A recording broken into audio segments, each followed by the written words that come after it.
नमस्कार मित्रों, स्वागत है आपका न्यूज़ 24 प्राइम के टॉक शो अश्विनी सीरीज में।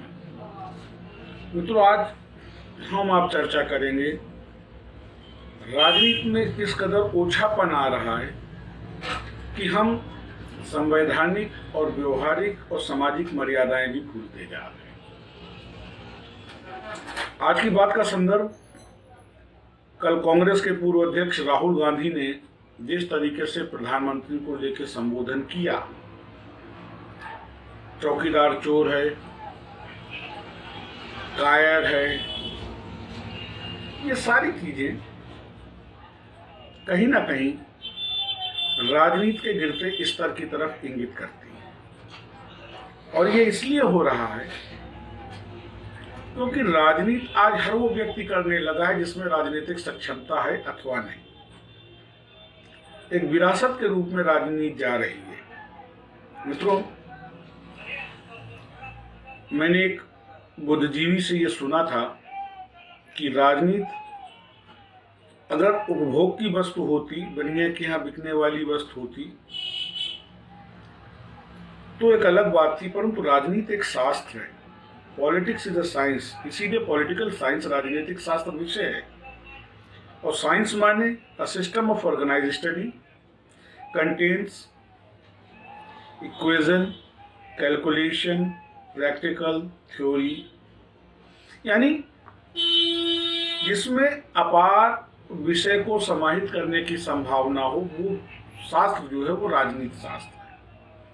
परंतु आज दुर्भाग्य क्या है कि जो व्यक्ति कुछ नहीं कर पाता है वो राजनीति में आ जाता है। और हिंदुस्तान यूं तो दुनिया का सबसे बड़ा लोकतंत्र है, पर हकीकत ये है कि हिंदुस्तान में जो राजनीति का स्तर है वो पिछले 2-3 दशकों में सहने सहने गिरता ही जा रहा है। और गिरावट अब इस हद तक आ गई है कि पार्टीगत छोड़ करके अब देश के संवैधानिक पदों के लिए भी इस तरीके का उद्बोधन, कायर, डरपोक, चोर, ये चीजें कहीं ना कहीं निहायत गंदी है। इनसे बड़ा नकारात्मक संदेश समाज में जाता है, खास करके उस स्थिति में जब हमारे शत्रु देश हम पर घात लगाए बैठे। सीमा पर एक तरफ हम पाकिस्तान से लड़ रहे हैं, दूसरी तरफ चीन से लड़ रहे हैं। और हमारे देश में राजनीति का ये आलम है कि हम अपने ही प्रधानमंत्री को चोर कह रहे हैं, डरपोक कह रहे हैं। इससे गंदा शायद कोई दूसरा उदाहरण दुनिया के किसी भी देश की राजनीति में मिले। और इसका कारण केवल ये, कारण ये है कि जिस तरीके से, यद्यपि मैं मोदी सरकार की आर्थिक नीतियों की स्पष्ट भर्त्सना करता हूं, इसलिए कि मोदी 2 में भी मोदी सरकार ने 52 से 57% के बृहद वर्ग को, जिसको मध्यम वर्ग कहते हैं, उसको पूरी तरह दरकिनार कर रखा है। फिर भी कुछ मुद्दों पे मोदी निसंदेह तारीफ के पात्र हैं। जिस तरीके से उन्होंने 370 को हटाया, जिस तरीके से एक अस्थायी मुद्दे राम मंदिर को का निपटान किया, जिस तरीके से वो कश्मीर में काम कर रहे हैं। मैं आज सदन में कार्रवाई देख रहा था और गृह मंत्री सदन को एड्रेस कर रहे थे। तो जो कुछ गृह मंत्री ने कहा कि किस तरीके से विकास को प्राथमिकता देते हुए कश्मीर के लिए किया जा रहा है, और उन्होंने बार बार अपने उद्बोधन में एक बात को जोर दिया कि 370 का फायदा केवल 3 परिवारों को मिल रहा था। मैंने अपने पूर्व वीडियो में भी इस बात को शेयर किया है। तो निसंदेह जो तारीफ काबिल काम है उसकी तारीफ होनी चाहिए। तो नीतिगत लड़ाइयां तो होनी चाहिए, नीतिगत विरोध होना चाहिए, लेकिन व्यक्तिगत तंजकसी और वो भी इस तरीके के हल्के शब्दों का उपयोग, ये कहीं ना कहीं विपक्ष की फ्रस्ट्रेशन को दर्शाता है, विपक्ष की बदलती मानसिकता को दर्शाता है, और स्वस्थपूर्वक राजनीति का ये विरोधाभासी है। ऐसी राजनीति को हमको नकारना पड़ेगा। मानता हूं कि कई नीतियों में मोदी सरकार असफल है, परंतु उसका ये मतलब नहीं कि हम अपने संवैधानिक सर्वोच्च पद पर आसीन अपने प्रधानमंत्री के लिए इस तरीके का शब्दों का उपयोग करें। और ऐसा नहीं कि केवल कांग्रेस करती है। पप्पू शब्द का उद्बोधन जिस मंशा से भाजपा करती है वो भी निंदनीय है। राहुल एक सक्षम राजनीतिज्ञ है या नहीं, राहुल एक कुशल नेतृत्वकर्ता है या नहीं, ये अलग की बात है। लेकिन किसी राष्ट्रीय पार्टी के राष्ट्रीय अध्यक्ष को पप्पू कहना ये भी कहीं ना कहीं निंदनीय है। परंतु उस निंदा में और इस निंदा में एक अंतर है। कार्यकर्ता जब इस तरीके से हल्के शब्दों का उपयोग करते हैं तो समझ में आता है, क्योंकि वो कार्यकर्ता है, उनकी इतनी बृहद मानसिकता नहीं होती है। परंतु अगर राष्ट्रीय अध्यक्ष देश के प्रधानमंत्री को इस तरह संबोधित करे तो निसंदेह ज्यादा गंभीर और घातक है। इस चैनल के माध्यम से आज मैं एक बात सरकार तक जरूर पहुंचाना चाहूंगा। जैसा हमारे गृह मंत्री ने आज सदन में कहा कि 74 सालों में धारा 370 से केवल 3 परिवार लाभान्वित हुए,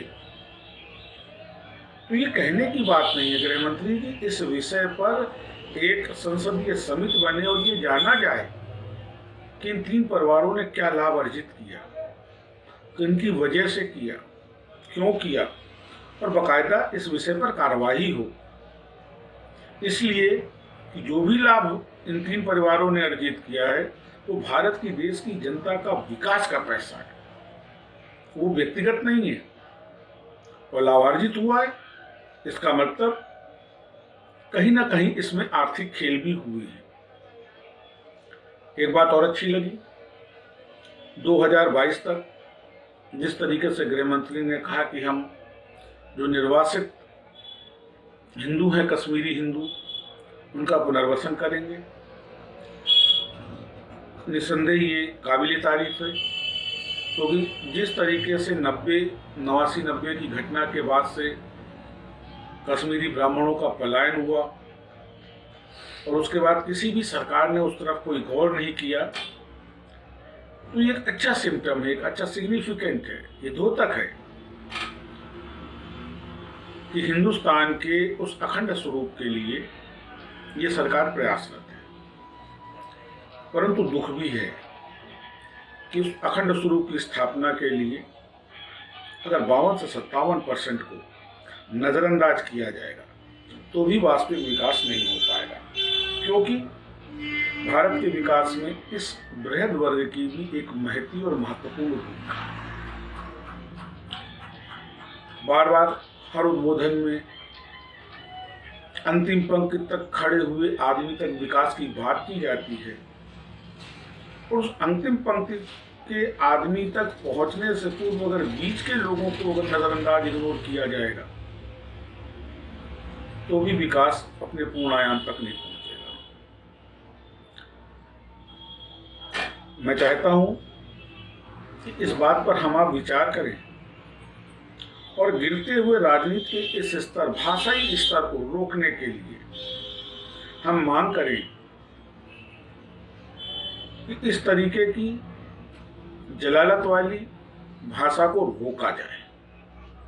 किसी को भी देश के प्रधानमंत्री को अपमानित करने का न तो नैतिक अधिकार है, न मौलिक अधिकार है। आप पार्टीगत विरोध करिए, अच्छी बात है, पार्टी की नीतियों का विरोध करिए, सरकार का विरोध करिए, सरकार की नीतियों का विरोध करिए, और विरोध भी सार्थक हो, पैरेलल हो।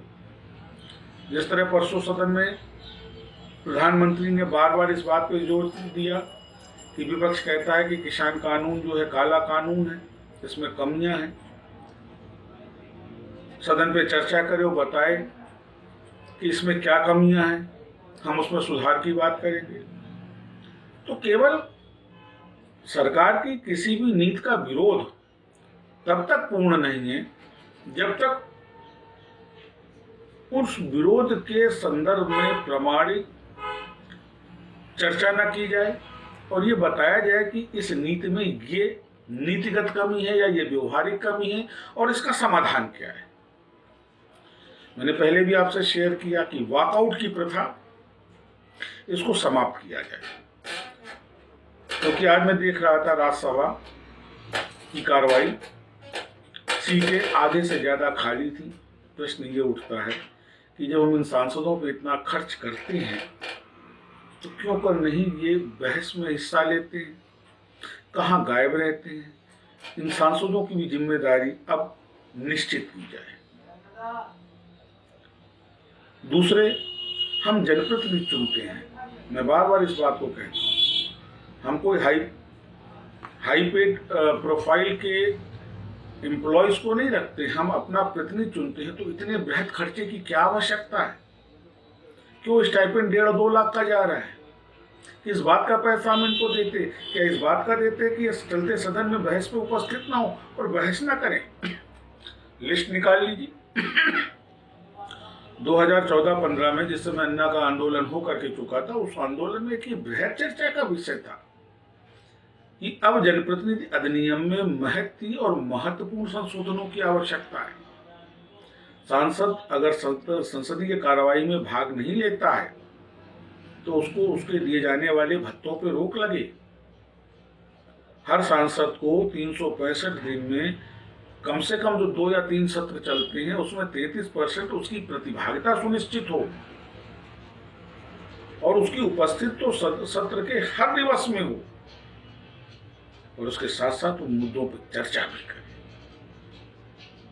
हिंदुस्तान के लोकतंत्र का ये सबसे बड़ा दुर्भाग्य है कि जिस जनप्रतिनिधि को सदन में बैठ करके नीतियां बनानी चाहिए वो सड़कों पर अपने कार के पत्थर लगवा रहा है, और जिन अधिकारियों को सड़कों पर खड़ा होकर के पत्थर लगवाना चाहिए वो आईएएस तबका नीतियां बना रहा है। आज नीतियों में जो विसंगतियां हैं, नीतियों में जो डिफरेंस ऑफ ओपिनियन है और नीतियां जो पूर्ण रूप से अव्यवहारिक और जन कल्याणकारी है, उसका मूल कारण ये है कि गरीब या मध्यम वर्ग के लिए वो लोग नीतियां बना रहे हैं जिन्होंने कभी उस जीवन को जिया ही नहीं।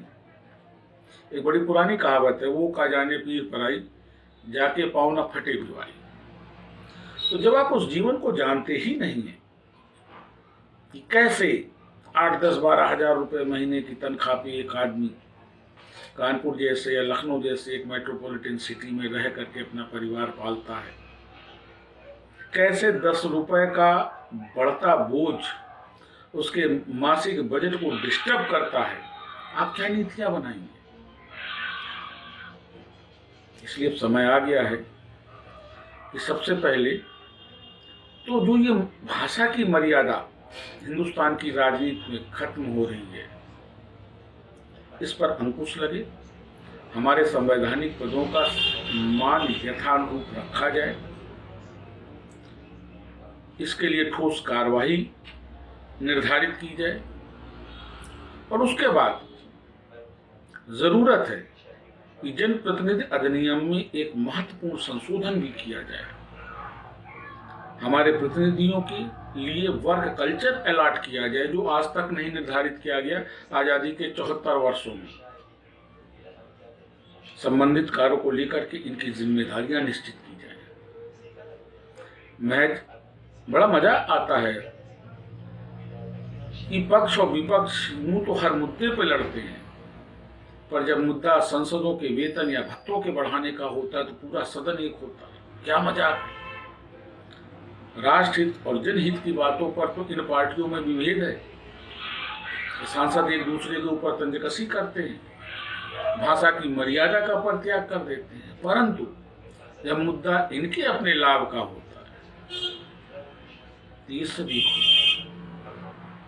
इसलिए जरूरत है कि संविधान का पुनरावलोकन किया जाए और ये देखा जाए क्या क्या चीजें अब जरूरी है संविधान में बदलाव के लिए, क्योंकि जितने भी संशोधन संविधान में हुए हैं ये सोचने का विषय है। और ये विषय कहीं ना कहीं इसलिए भी गंभीर है कि ये डॉक्टर अंबेडकर की सोच पर एक सवाल लगाता है। जो संशोधन किए गए संविधान में, तो क्या वो संशोधन डॉक्टर साहब की समझ में नहीं थे? क्या डॉक्टर साहब उनकी महत्ता और उनकी आवश्यकता को नहीं समझते थे जो उन्होंने मूल संविधान में नहीं जोड़ा, आप संशोधन करके जोड़ रहे हैं। क्या doctor Bhimrao Ambedkar socialist word को वेरी फर्स्ट कॉन्स्टिट्यूशन में नहीं जोड़ सकते थे जो 42वें संशोधन से इसको जोड़ा गया? क्या डॉक्टर साहब सेक्युलर वर्ड को नहीं जानते थे या उसकी परिभाषा नहीं जानते थे जो उन्होंने मूल संविधान में नहीं जोड़ा, जिसको जबरदस्ती 42वें संशोधन के माध्यम से थोपा गया केवल राजनीति के लिए? इस तरीके के संशोधन हमारे मनीषियों की, हमारे विद्वानों की विद्वता पर भी एक प्रश्न चिन्ह लगाते हैं, जो गलत है। इससे बड़ा नकारात्मक संदेश जाता है। हम आप ऐसे ही विवाद चर्चा करते रहेंगे। आप हमारा चैनल लाइक करिए और हमको सब्सक्राइब करिए। नमस्कार।